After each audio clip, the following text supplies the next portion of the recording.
ஆனா மத்திய அரசுக்கு இதுல எங்கேயுமே பொறுப்பு இல்லைங்கன்னா, மத்திய அரசை பொறுத்த வரைக்கும் 2018 காவிரி ட்ரிபியூனல் அமைத்த பிறகு சகோதரருக்கு தெரியும், மிக தெளிவாக பாராளுமன்றத்தில் நாம் சொல்லிவிட்டோம். மேகதாத்து அணை தமிழகம், புதுச்சேரி, கேரளா இந்த 3 மாநிலத்தினுடைய அனுமதி இல்லாம எங்கே நீர் உற்பத்தியாகி வருகிறதோ அந்த மாநிலம், குறிப்பாக கர்நாடகா மாநிலம், அங்கே அணை கட்டுவதற்கு அனுமதி இல்லை என்று சொல்லிய பிறகு டி.கே. சிவக்குமார் அவருடைய பேச்சை இங்கே சுட்டிக்காட்ட விரும்புகின்றேன்.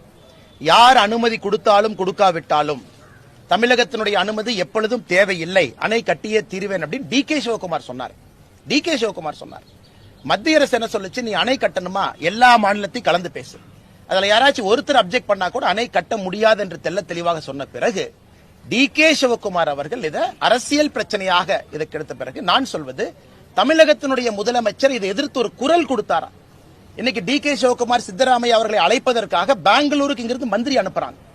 போன மந்திரிகள் 39 எம்பிக்கள் இருக்கிறாங்க. யாராச்சும் போய் பெங்களூருக்கு போய் சித்தராமையா அவர்களை சந்திச்சு, சிவக்குமார் அவர்களை சந்திச்சு தமிழகத்தினுடைய எதிர்ப்பை பதிவு செஞ்சாங்களா? எங்கேயுமே பதிவு செய்யல.